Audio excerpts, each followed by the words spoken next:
ওকে, ভালো জিনিস।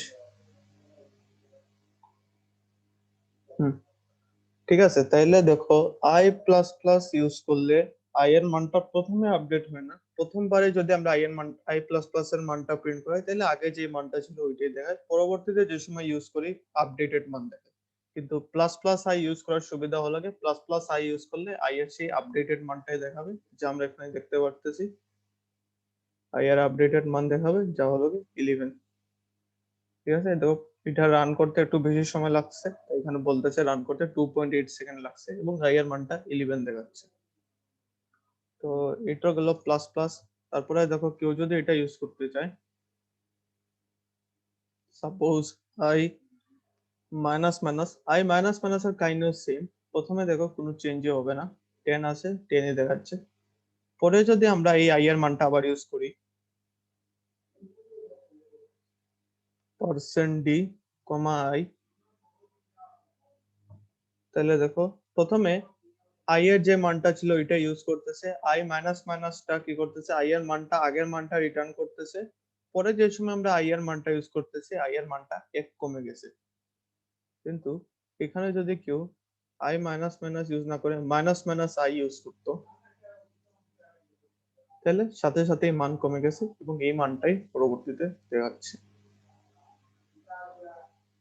কেউ চাইলে আই মাইনাস ইকুয়াল টু 2 এটাও দেখতে পারো। দুইবারে আমরা আই এর মান প্রিন্ট করাই। আই এর মান প্রথমে 10 ছিল, আই মাইনাস ইকুয়াল টু 2 করার ফলে আই এর মানটা 8 হয়ে গেছে। এই হলো কিছু জিনিস। আবার into, I equal to I into 2, মানে আই এর মান 2 ছিল, আই এর 10 ছিল, আই এর মান 20 হয়ে যাবে। Okay? তো এই জিনিস। আবার কেউ চাইলে ভাগও এইভাবে করতে পারে। হ্যাঁ, 10 ছিল, এখানে 5 হয়ে গেছে। তো এটাই জিনিস। যদি এটাতে আর কোনো ঝামেলা না থাকে, আমরা নেক্সট যে জিনিসটা দেখবো, ধরো ইফ এলস এই রিলেটেড কিছু প্রবলেম দেখবো। ওকে, তো এটাতে ঝামেলা না থাকলে বললাম আমরা ইফ এলস এ চলে যাব।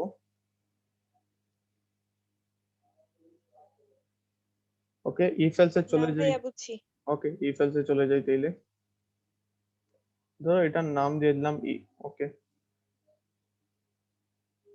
সেভ দিয়ে দিই। ইফ এলস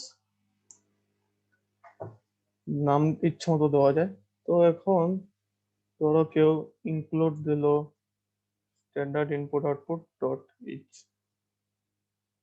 ইন্টিজার মিন, পরে ইন্টিজার লিখলো, পরে ইন্টিজার এ। এখন আমি এ ইউজ করতেছি, কেউ চাইলে এরকম ডলার দিয়ে এ ইউজ করতে পারে, সেম একটা ভেরিয়েবল হিসেবে আসবে। কেউ চাইলে এরকম স্ল্যাশ দিয়ে এ ইউজ করতে পারে, এটাও ভ্যালিড। কিন্তু কেউ ওয়ান এ এটা ইউজ করতে পারবে না। এটা যদি ইউজ করে তাহলে দেখো কম্পাইলার এরর দিতেছে। কেউ যদি এরকম সাপোজ ডলার এ ইউজ করে, তাহলে প্রবলেম না, আপাতত খালি আউটপুট আসতেছে। আবার ইন্টিজার, আরেকটা ইন্টিজার যদি দিয়ে দেয়, তাহলে ঝামেলা আছে। তাহলে ওইটা আউটপুট বলতেছে, কারণ কিওয়ার্ড গুলা কোনো সময় আরেকটা ভেরিয়েবলের মান হিসেবে ইউজ করা যায় না। তো ভাইয়া এখানে ডলার দিয়ে এ দিলে হুম, তাহলে পরে যখন এ লিখবো তখন কি আবার ডলার দিতে হবে? আচ্ছা, ডলার দিয়ে এ লেখা মানে ডলার এ মানে ডলারকে আপাতত আমি এস যদি বলি, তাহলে এস এ একটা নিজস্ব ভেরিয়েবল। পরে যদি আমরা ইউজ করতে চাই, তাহলে এভাবে ইউজ করতে হবে। Suppose dollar A equal to 5। তখন যদি আবার লিখি এ ইকুয়াল টু 5, তাহলে এই যে এ, এই এর কোনো আসলে অস্তিত্ব নাই। এই ডলার এর অস্তিত্ব আছে, এই এর অস্তিত্ব নাই। তো যদি আমরা এটা রান করতে চাই, তাহলে বলবে দেখো 6 নম্বর লাইনে একটা এরর আসছে, এবং বলছে এ ইজ আনক্লিয়ার, মানে এই যে এ, সেটার অস্তিত্ব নাই, এই ডলার এর অস্তিত্ব আছে। পরে যদি আবার এখানটা একটা এ দিয়ে দিই, সরি বুঝছো না? বুঝছি ভাই। ওকে, এরপরে যদি আর একটা এ দিয়ে দিই, তাহলে ওকে, ঠিক আছে, রান করি, ঠিক আছে, মানে কোনো ঝামেলা নেই এটাতে। বাট এখানে সাপোজ ওয়ান ইউজ করতে যায়, তাহলে এখানে এ নাই, এ ওয়ান আছে, তখন এটা রান হয়েছে, মানে এটাতে কোনো ঝামেলা নেই। ওকে, ধরলাম ইন্টিজার মার্কস, যদি এই মার্কটা আমি এখন ইউজারের কাছ থেকে ইনপুট নিব %d, কমা এন্ড মার্কস, ঠিক আছে, ইউজারের কাছ থেকে মার্কস ইনপুট নিব। এই মার্কসটা যদি তার 33 এর চাইতে বেশি হয় তাহলে প্রিন্ট করাবো পাস, নাইলে কিছুই প্রিন্ট করাবো না। ইফ দেখো মার্কস গ্রেটার দেন 33, মানে মার্কস যদি 33 এর চাইতে বেশি হয় তাহলে এইরকম একটা ব্র্যাকেট দিয়ে দিব, printf pas এরপরে নিউ লাইন দিয়ে দিব। ওকে, আর না হলে কিছুই প্রিন্ট করাবে না, প্রোগ্রামটা শেষ হয়ে যাবে। প্রথমে মার্কস দিলাম, সাপোজ 40 দিলাম, তাহলে পাস প্রিন্ট করাইছে। যদি এখানে কেউ 31 দিয়ে দেয় তাহলে কিছুই প্রিন্ট করাবে না, ঠিক আছে। এখন ধরো এই যে জিনিসটা আছে ইফ দিয়ে, এই ভিতরে জিনিস এখানে, এখানের ভিতর যদি কোনো একটা ভেরিয়েবল ডিক্লেয়ার করি যেমন ইন্টিজার বি, তাহলে এই বিটা হলো গিয়ে লোকাল ভেরিয়েবল। লোকাল ভেরিয়েবল কি, যেগুলো এরকম এই যে সেকেন্ড ব্র্যাকেটের ভিতর ডিক্লেয়ার করা হয় সেগুলো হলো কি লোকাল ভেরিয়েবল। যেমন এখানে মার্কস, এই মার্কসটা হলো কি মেইন ফাংশনের সাপেক্ষে একটা লোকাল ভেরিয়েবল। এই মার্কসটা আমরা এখানে ইউজ করতে পারবো, কিন্তু এই যে বি ডিক্লেয়ার করলাম এই বিটা এই ব্র্যাকেটের বাইরে কোনো সময় আমরা ইউজ করতে পারবো না। সিমিলারলি এই মার্কসটা এই যে ব্র্যাকেট, এই ব্র্যাকেটের বাইরে আমরা ইউজ করতে পারবো না। এই বি, সাপোজ কেউ লিখলো এখানে বি ইকুয়াল টু 5, এই বিটা আমরা এই যে সেকেন্ড ব্র্যাকেট আছে এই সেকেন্ড ব্র্যাকেটের বাইরে ইউজ করতে পারবো না। সাপোজ কেউ যদি এখানে বি ইকুয়াল টু 7 যদি দেয়, তাহলে রান করলে দেখো এখানে বলবে বি ইজ আনক্লিয়ার, মানে বি এর এখানে কোনো, বি এর এই যে ব্র্যাকেট আছে এই ব্র্যাকেটের বাইরে কোনো অস্তিত্ব নাই। তো এটা হলো লোকাল ভেরিয়েবলের একটা কাজ। আর কোনো একটা ভেরিয়েবলকে যদি আমি ফাংশনের বাইরে ডিক্লেয়ার করে দিই, যেমন এখানে ইন্টিজার জি, জাস্ট জি লিখলাম, তাহলে এই জিনিসটার নাম হলো গিয়ে গ্লোবাল ভেরিয়েবল। মানে যেটা ডিক্লেয়ার আমরা কোনো ফাংশনের বাইরে করতে পারি সেটা হলো কি গ্লোবাল ভেরিয়েবল, এবং যেটা কোনো ফাংশন বা কোনো মেথড বা কোনো ব্লকের ভিতর করা হয়, এই যে এটা হলো মেইনের ভিতর যা লিখি এই পুরোটা হলো একটা ফাংশন, ঠিক আছে। আর এরকম ইফ এর ভিতর যদি আমরা এই যে দুইটা ব্র্যাকেট দিয়ে দিই তাহলে এটাকে নর্মালি বলা হয় ব্লক। কোনো ব্লক বা কোনো ফাংশনের ভিতর আমরা যে ভেরিয়েবল ডিক্লেয়ার করি সেটাকে বলা হয় লোকাল ভেরিয়েবল, এবং কোনো ফাংশনের বাইরে আমরা যে ভেরিয়েবল ডিক্লেয়ার করি সেটা হলো গ্লোবাল ভেরিয়েবল। গ্লোবাল ভেরিয়েবলের সুবিধা হলো গিয়ে গ্লোবাল ভেরিয়েবলকে ভিতরের যে কোনো ফাংশন যে কোনো ব্লক থেকে কল করা যায়, মানে ইউজ করা যায়, কিন্তু লোকাল ভেরিয়েবলকে এর যে ব্র্যাকেট, এর যে এরিয়া আছে ওইটার বাইরে থেকে ইউজ করা যায় না। তো এটা হলো গিয়ে জাস্ট লোকাল ভেরিয়েবল আর গ্লোবাল ভেরিয়েবলের মধ্যে পার্থক্য। ভাইয়া ব্লকটা বুঝলাম না। ব্লক মেইনলি বোঝাচ্ছে এই যে দুইটা ব্র্যাকেট না, এই ব্র্যাকেটের এই হ্যাঁ, যে মেইনের ভিতর যদি যা থাকে, মেইন হলো একটা ফাংশন, কিন্তু ইফ তো কোনো ফাংশন না, ইফ হলো কি একটা শর্ত। তো এখানে যে ব্র্যাকেট আছে এই ব্র্যাকেটের এই অঞ্চলটাকে বলা হয় ব্লক। এখানে এই জিনিসটাকে এখানে তো বলা হয়েছে এটা একটা ফাংশন, কিন্তু যদি নর্মালি এইভাবে কোনো সেকেন্ড ব্র্যাকেট দিয়ে দেয় তাহলে এটাকে বলা হয় ব্লক। ওকে, ধরো আপাতত এটা মনে রাখতে পারো ইফ এর ভিতর যা আছে তাকে বলা হবে ইফ এর ব্লক। আর ফাংশনের ভিতরে এটাকে ব্লকও বলা যায়, কিন্তু এখানে আমরা যে সেখানে ফাংশনের ভিতরের অঞ্চল বললেও হবে, কিন্তু এটাও মেইনের অঞ্চল, কিন্তু এটা ইফ এর জন্য ইফ এর ব্লক, এটাই বলতে পারো। এই ব্র্যাকেটের ভিতরের অঞ্চলগুলোকে বলতে পারো ব্লক। আচ্ছা ভাইয়া বুঝছি। ওকে, আচ্ছা তাহলে ইফ যদি মার্কসটা 33 এর উপর থাকে তাহলে পাস প্রিন্ট করাবে, এলস অথবা মার্কস যাই হোক না কেন সে প্রিন্ট করাবে ফেল। ওকে, দেখি ধরো কেউ দিল 31, তাহলে ফেল দেখাচ্ছে কেন? এই দেখো এই শর্ত ছিল if marks greater than 33, marks 33 এর চাইতে বেশি হলে এখানে যেহেতু প্রথমে দেখছে মার্কস 33 এর চাইতে কম, তাহলে সরাসরি এলসে চলে গেছে। এই হলো একটা জিনিস। আবার যদি কেউ 40 দেয় তাহলে পাস দেখাচ্ছে।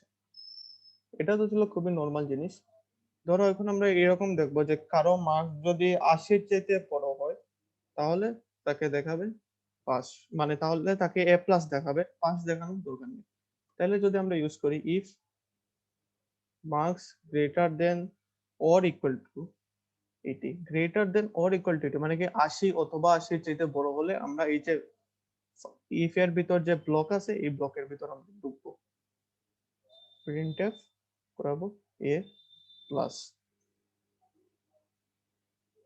ওকে, তাহলে আমাদের ইচ্ছা কি, আমাদের মার্কসটা যদি 80 অথবা তার উপরে থাকে তাহলে আমরা এখানে এ প্লাস প্রিন্ট করাবো, এরপরে ফাংশনের কাজ শেষ। যদি এই মার্কসটা 33 এর চাইতে বেশি হয় তাহলে এখানে ঢুকবে, অথবা 33 এর চাইতে কম হলে ফেল প্রিন্ট করাবে। এখন যদি আমরা রান করি, সাপোজ কেউ 81 পাইলো, তাহলে দেখো এ প্লাস প্রিন্ট করাচ্ছে, সাথে সাথে পাসও প্রিন্ট করাচ্ছে। কিন্তু আমরা চাইনি, আমরা চাইছিলাম জাস্ট 80 এর উপর থাকলে জাস্ট এ প্লাস প্রিন্ট করাও। তো দেখো সে প্রথমে কি করছে, ইফ গেছে, এটা চেক করছে, ওকে মিলে গেছে। পরে আরেকটা ইফ পাইছে, আরেকটা ইফ পাওয়ার ফলে যা হয়েছে, সে এখানে ঢুকছে, ঢুকে দেখছে হ্যাঁ এই কন্ডিশনে মিলে পাস প্রিন্ট করাইছে।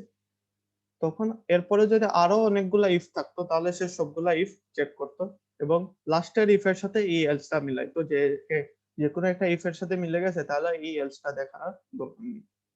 তাই অনেকগুলা ফাংশন যাতে একসাথে ইউজ না হয় সেই জন্য আমরা এটার সাথে এলস ইউজ করে থাকি। মানে এটার কারণ কি, যদি সে এই ইফে ঢুকে যায় তাহলে পরবর্তী এলস গুলাতে সে আর চেকই করবে না, সে এই লাইনে এখানে চলে আসবে ডাইরেক্ট। তো এখন দেখি আমার আউটপুটটা কি হয়। ধরো কেউ 82 লিখলো, তাহলে দেখো শুধু এ প্লাস প্রিন্ট করাচ্ছে। কি হয়েছে, এখানে ইফ এ চেক করছে, ঠিক আছে এটা মিলে গেছে, তাই সে এলস ইফ দেখবে আর ভিতরে কি আছে এগুলো দেখবে না, এখানে এলসিও ঢুকবে না কারণ ইফ এর কন্ডিশনটা তার মিলে গেছে। তো এই হলো গিয়ে ইফ, এলস ইফ এবং এলস এর ইউজ। তো এগুলো দিয়ে পরীক্ষা অনেক সময় আসে, যে ধরো একটা পরীক্ষা গ্রেডিং এর একটা সি প্রোগ্রাম লিখো, তাহলে এটা এইভাবে লিখতে পারি। Suppose if marks greater than equal to 70, আমরা প্রিন্ট করাবো এ, এরপরে নিউ লাইন, আর আরেকটা দিয়ে দিতে পারি এলস ইফ, যেটা বাইরে দিতে হবে।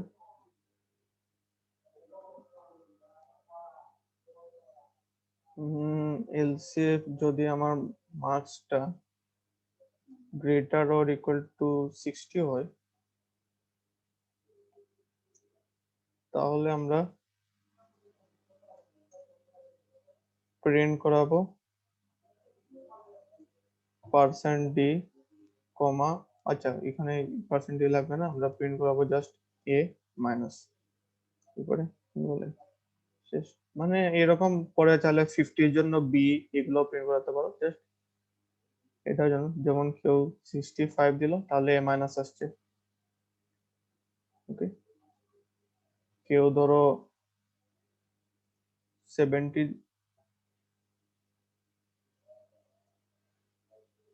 ধরো কেউ 70 দিল, তার এ আসছে। কিন্তু আমরা দেখো 80 এর উপরের জন্য বলছি, 70 এর উপরের জন্য বলছি, 60 এর উপরের জন্য বলছি। এখন যদি কেউ 55 টাইপের কিছু দিয়ে দেয় যেগুলো আমরা বলি, তখন কি করবে, এই এলসিভে যাবে, এই মার্কসটা বলবে 55 তো 30 দিয়ে যেতে বড়, তখন সে জাস্ট পাস প্রিন্ট করাবে। যেমন 50 দিলে পাস প্রিন্ট করাইতেছে, এটাই কাহিনী। ওকে, আবার কেউ যদি দেখো, আচ্ছা এখানে ইফ ইউজ করছি যেহেতু,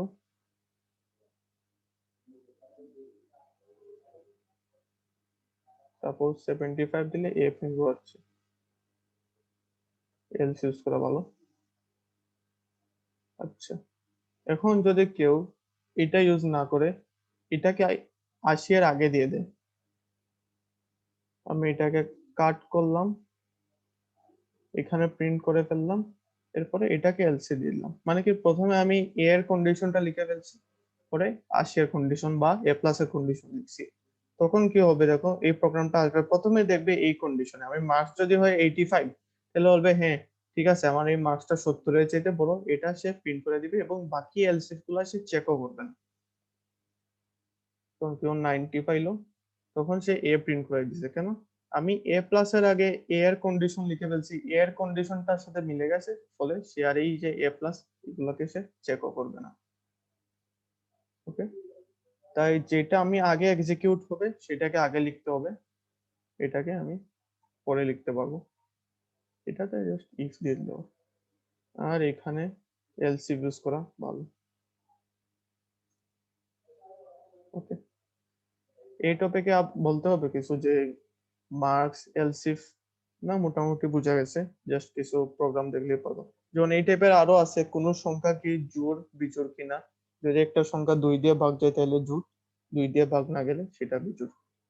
ওকে, ভাগের এটা দেখানো লাগবে যে n মডুলাস 2, এটা দেখাবো নাকি অন্য কোনোটায় যাব? ভাইয়া দেখাই ফেলুন। ওকে, ফাইল, নিউ,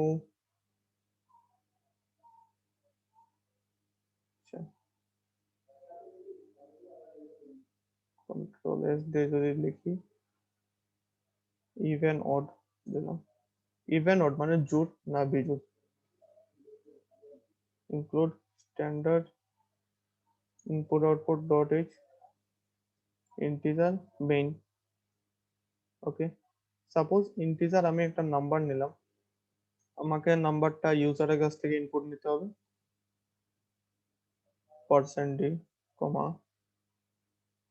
এন্ড নাম্বার, ইউজারের কাছ থেকে নাম্বার নিব। এখন এই নাম্বারটাকে যদি সাপোজ 4 একটা নাম্বার নিলাম, এই নাম্বারটাকে 2 দিয়ে ভাগ করে ভাগশেষ যদি 0 হয় তাহলে আমরা বলবো হ্যাঁ এটা একটি জোড় সংখ্যা, এবং এটাকে যদি কোনো 2 দিয়ে ভাগ করে ভাগশেষ 1 হয় তাহলে সেটাকে আমরা বলবো বিজোড় সংখ্যা। কেন? জোড় সংখ্যাকে 2 দিয়ে নিঃশেষে বিভাজ্য করা যায়, যার ফলে সেটার ভাগশেষ হয় 0, এবং বিজোড় সংখ্যাকে 2 দিয়ে কোনো সময় নিঃশেষে বিভাজ্য করা যায় না, যার ফলে সেটার ভাগশেষ হয় 1। তো ইফ দেখো নাম্বার মডুলাস 2, এখানে একটা জিনিস ইউজ করি double equal to. Double equal to মানে কি? চেক করবে নাম্বার মডুলাস 2 এর মান কি 0 এর সমান কিনা, সমান কিনা এভাবে তুলনা করার জন্য সবসময় ডাবল ইকুয়াল টু ইউজ করা লাগে। আবার যদি কেউ ইউজ করে ফেলে এরকম নাম্বার ইকুয়াল টু, তাহলে বলা যাবে যে এই যে এটার 2 এর মানটা আমার এই নাম্বারে স্টোর হয়ে যাবে। কিন্তু ডাবল ইকুয়াল টু মানে তুলনা করা। যদি এই কন্ডিশনটা সত্য হয় তাহলে প্রিন্টএফ করবে ইভেন,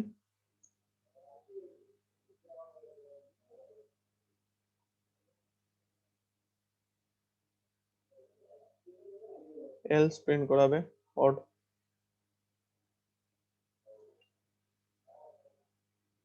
ঠিক আছে, একটা সংখ্যা ইনপুট নিব, যদি সেই সংখ্যাকে 2 দিয়ে ভাগ করা যায় বা তার নিঃশেষে বিভাজ্য হয় তাহলে প্রিন্ট করা হবে ইভেন, অথবা প্রিন্ট করা হবে অড। যেমন একটা সংখ্যা নিলাম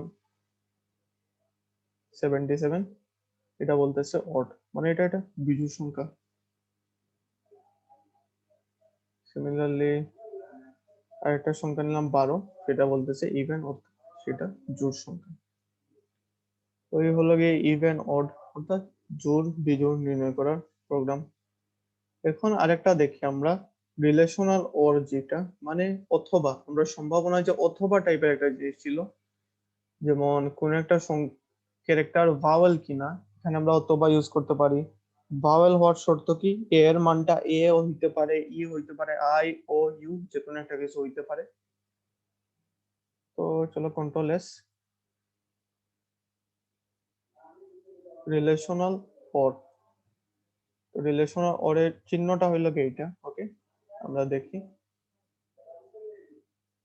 include standard include output dot h integer main. Okay, তো এটা না একটা ক্যারেক্টার নিলাম, আমরা এই ক্যারেক্টারটা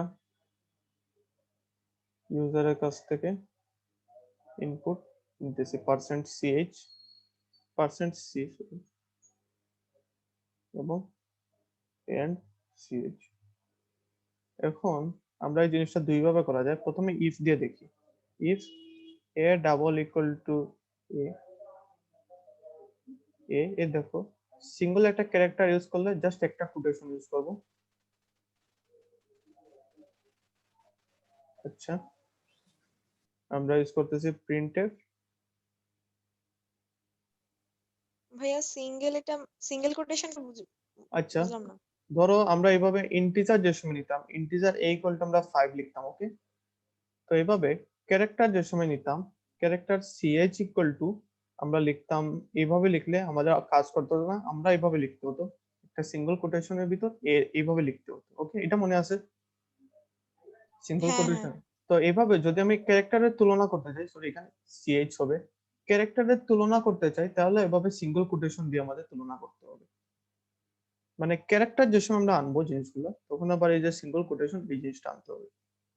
নাম্বার ইউজ করলে আমরা জাস্ট ডাইরেক্ট এখানে 5 এইভাবে লিখতে পারতাম, কিন্তু ক্যারেক্টার লিখতে হলে এরকম একটা সিঙ্গেল কোটেশন দিয়ে এই ক্যারেক্টারটা লিখতে হবে, ওকে। আচ্ছা যদি আমার এই ক্যারেক্টারের মানটা a হয় তাহলে ভাওয়াল, সেম জিনিসটাই আমরা কপি করে অনেকবার লিখতে পারি। যদি ক্যারেক্টারের মানটা e হয় তাহলেও ভাওয়াল, ক্যারেক্টারের মানটা i হয় তাহলেও ভাওয়াল, ও হয় ভাওয়াল, এবং ইউ হইলো ভাওয়াল, এবং এইগুলোর মধ্যে কোনো কিছু না হলে, অর্থাৎ এ ই আই ও ইউ ছাড়া বাকি যাই হোক না কেন, এটার জন্য আমি ইউজ করবো এলস। বাকি সবগুলোর জন্য সে প্রিন্ট করবে কনসোনেন্ট, ওকে। এখানে কি করছে বোঝা গেছে, মানে এ হলে ইফ, এ হলে ভাওয়াল, ই হলো ভাওয়াল, আই হলো ভাওয়াল, ও হলো ভাওয়াল, ইউ হলো ভাওয়াল। এখানে এলস ইউজ করার কোনো দরকার পড়ে না, কারণ আমরা একটাই ক্যারেক্টার নিব, সেই ক্যারেক্টারের মান হয় এ না হয় ই, তবে দুইটা একসাথে হতে পারবে না। তো ধরো কেউ এখানে এ নিল, তাহলে বলবে এই দেখো ভাওয়াল কনসোনেন্ট, এটা ঝামেলা হইতেছে।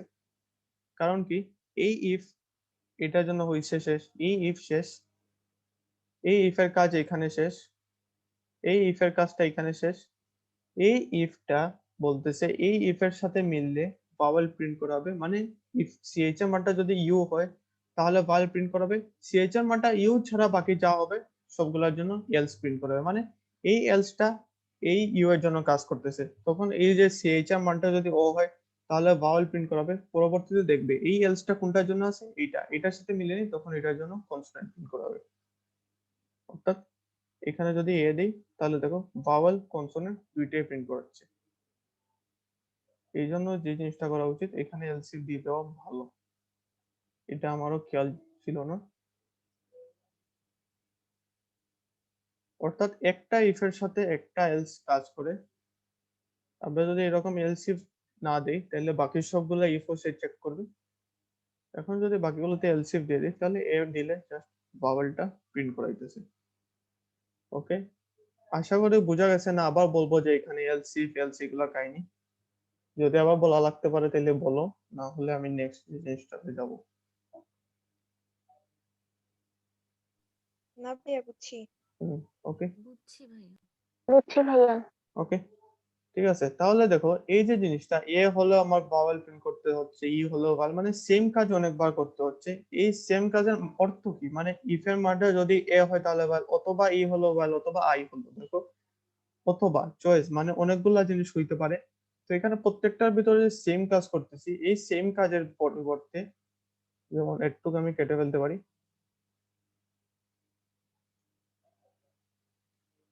সিএইচ এর মানটা যদি এ হয়, এখানে দেখো সেম কাজের পরিবর্তে আমরা অথবা ইউজ করতে পারি, ch double equal to e, ch double equal to ai, ch double equal to ধরো o, আর ch double equal to u। এখানে বাইনারি ওর মানে অথবা জিনিসটা ব্যবহার করা হইতেছে, মানে যে কোনো একটা মান যদি মিলে যায় তাহলে এখানে ভাওয়াল প্রিন্ট করা হবে। এটা আরো সহজ জিনিসটা, যেমন কেউ দিল ই, ভাওয়াল প্রিন্ট করাচ্ছে, কেউ দিল এফ, তাহলে দেখো কনসোনেন্ট প্রিন্ট করাচ্ছে। এই জিনিসটা কনসেপ্টও অনেকটা বাইনারি ওরের মতো, যে কোনো একটা মিলে গেলে অথবা যে কোনো একটা ওয়ান হলেই এখানে চলে আসবে, মানে যে কোনো একটার সাথে মিলে গেলে বাইনারি ওরে দেখতাম যে কোনো একটা ইনপুট ওয়ান হয়ে গেলে আউটপুট ওয়ান, এখানেও সেম, যে কোনো একটা কন্ডিশন মিলে গেলে আউটপুটে দেখাবে, মানে ভিতরে চলে আসবে, অথবা এলস দেখাবে। এইটা তো গেল বাইনারি ওরের মান কাজ, মানে রিলেশনাল ওর। এখন কেউ যদি চায় যে রিলেশনাল এন্ড এর মান দেখতে, ঠিক আছে, সাপোজ ইন্টিজার নিলাম এ, ইউজারের কাছ থেকে ইনপুট নিলাম এন্ড এ। এখন আমি বলতেছি আমার এই মানটা যদি 80 থেকে 100-র ভিতরে হয়, তাহলে আমরা প্রিন্ট করাবো ওকে, অথবা প্রিন্ট করাবো আমার নট ওকে। ওকে, 80 এর চাইতে বড় হতে হবে এবং 100 এর চাইতে নিচে হতে হবে। দেখো এখানে এবং একটা জিনিস আছে, যেমন এ প্লাস পাইতে হলে তার মান 80 থেকে 100-র ভিতর হয়, এ পাইতে হইলে তার মান 70 থেকে 79 হইতে হয়। সিমিলারলি আমার এই ইনপুটটা যদি 80 এর চাইতে বড় এবং 100 এর চাইতে ছোট, অর্থাৎ 80 এবং 100 এর মধ্যবর্তী থাকে, তাহলে সেটাকে বলবো আমরা ওকে, নাহলে বলবো নট ওকে। এইখানে জিনিসটা দেখো, if A greater than or equal two 80, 80 এর চাইতে বড়, এবং এবং যে জিনিসটা এখানে হলো double and, a smaller than or equal to 100,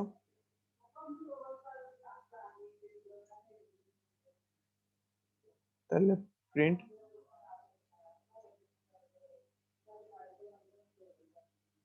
ওকে, না হলে আমি এলস।